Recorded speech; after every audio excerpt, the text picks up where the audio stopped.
Xiaomi Redmi Note 9 Pro berhasil menghapus stigma negatif di market kalau smartphone dari Xiaomi itu goib dan susah di pasaran. Dan saat ini godaan smartphone di harga 3 jutaan juga makin rame dan juga makin sengit dengan kehadiran Infinix Zero X dan juga Realme 7.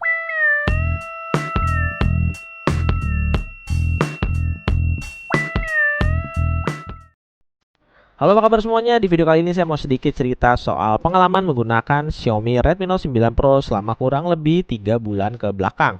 So, buat kalian yang baru bergabung di channel ini, saya ucapkan selamat datang dan langsung aja kita mulai.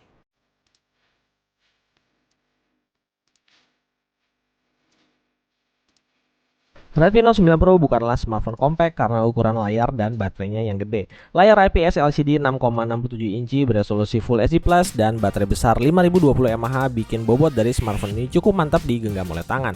Meski desainnya secara subjektif ada yang suka ada juga yang gak suka, tapi saya secara pribadi suka dengan desainnya. Apalagi bagian backdoornya yang terbuat dari kaca dan desain modul kamera mengotaknya yang anti mainstream. Berbeda dengan desain pansel kamera depan yang saya lebih suka posisinya ada di samping ketimbang di tengah kayak gini. Posisi fingerprint scannernya juga bisa dibilang natural, akurasi dan kecepatan fingerprintnya selama 3 bulan pemakaian oke-oke aja meski bukan yang terbaik. Oh ya, 3 bulan ini alhamdulillah saya nggak ketemu masalah serius sama kualitas layarnya seperti touch delay, screen bleeding, ghost touch dan lain sebagainya.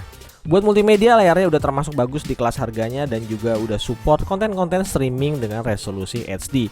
Meski harus kembali adaptasi kalau habis pakai smartphone yang pakai layar 90Hz. Karena Redmi Note 9 Pro ini layarnya cuma 60Hz aja. Kasus-kasus kamera kemasukan debu juga saya nggak ngalamin, tapi buat teman-teman yang mau preventif bisa pakai screen guard kamera seperti yang saya pakai ini. Dengar-dengar sih di batch terakhir yaitu batch Agustus katanya kasus kamera kemasukan debunya udah lumayan berkurang. Oh ya, mau kasih tahu juga kalau Redmi Note 9 Pro ini udah mendukung Qualcomm aptX HD Audio. Jadi kualitas audionya lebih bagus dari sisi detail dan juga clarity. Tentunya earphone Bluetooth yang dipakai juga harus mendukung ya. Dan buat yang punya e-money jangan lupa kalau Redmi Note 9 Pro ini punya NFC. Redmi Note 9 Pro di video ini adalah varian RAM 6GB dengan storage 64GB. Saya juga pakai eksternal microSD dari SanDisk sekedar untuk jaga-jaga kalau storage-nya kurang. Sebenarnya nggak banyak yang bisa saya komplain soal performa dari Redmi Note 9 Pro ini. Tapi kayaknya emang udah waktunya smartphone ini dapat update ke MIUI 12 tentunya agar performa secara keseluruhan jadi lebih baik lagi. Chipset Snapdragon 720G 8nm adalah salah satu chipset mid-range terbaik saat ini yang bersaing dengan MediaTek Helio G90 series. Hasil pengujian dari AnTuTu benchmark dari pertama rilis sampai dengan hari ini masih stabil di angka 280 ribuan poin.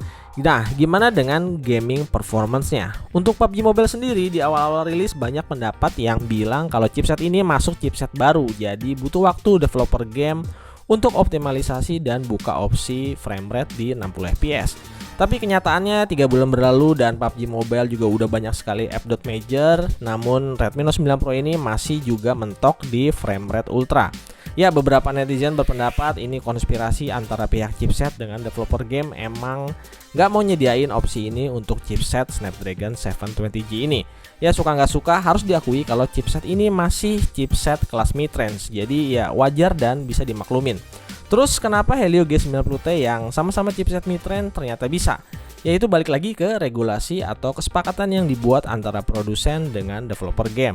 Daripada pusing mikirin itu, kalian bisa pakai GFX Tools untuk buka opsi 60 fps. Ya, GFX Tools bisa sukses ngangkat frame rate 60 fps di game ini.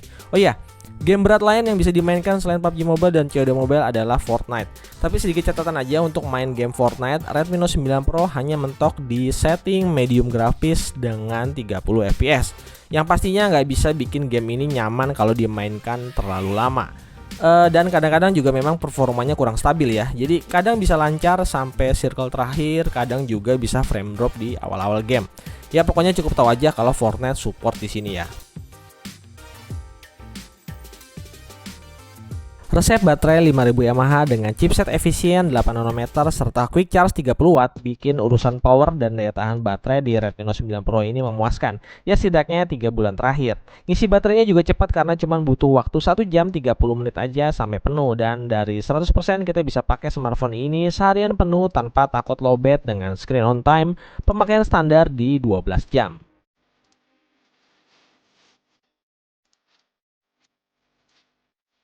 Secara overall, karakter dan hasil kamera dari Redmi Note 9 Pro ini cocok dengan apa yang saya butuhin, dan buat kelas 3 jutaan, performa kamera Redmi Note 9 Pro ini jadi salah satu yang terbaik di kelasnya. Yang kepake banget sama saya ada di mode Pro yang lengkap dan bisa di setup untuk foto dan juga video. Dan karena chipsetnya pakai Snapdragon, praktis pasang Gcam di sini jadi lebih gampang dan ngebantu ngeboost hasil foto terutama kondisi HDR dan juga low light. Video recordingnya juga bisa disetting di 4K 30fps dan juga ada opsi stabilizer IIS di resolusi 1080p 30fps. Karakter kameranya cukup natural dan tone warnanya masih agak sedikit ke arah warm, tapi buat dapetin hasil yang lebih detail dan clarity, Gcam tadi lumayan bisa kasih hasil yang lebih memuaskan.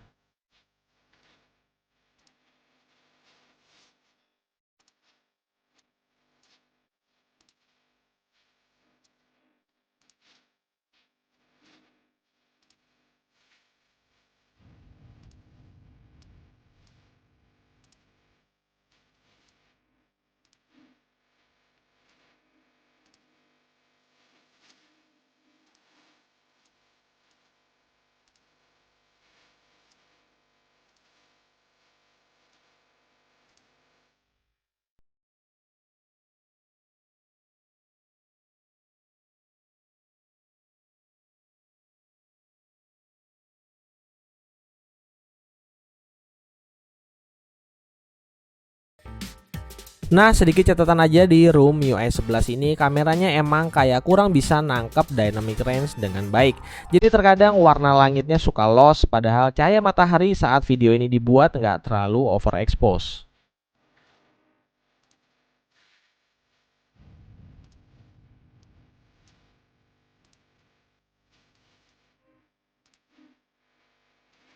Kalau boleh jujur, sebenarnya Redmi Note 9 Pro ini tipikal smartphone all-rounded yang bisa dipakai dalam jangka waktu yang cukup lama dengan satu poin yang perlu diperhatiin. Ya apalagi kalau bukan absennya layar dengan refresh rate tinggi, di mana beberapa kompetitornya satu demi satu perlahan mulai menggunakan layar refresh rate 90Hz yang harganya juga bisa dibilang masih ramah di kantong.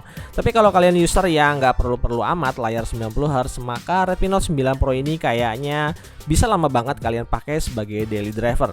Paling harapan saya sih supaya update MIUI 12-nya bisa cepat segera dirilis.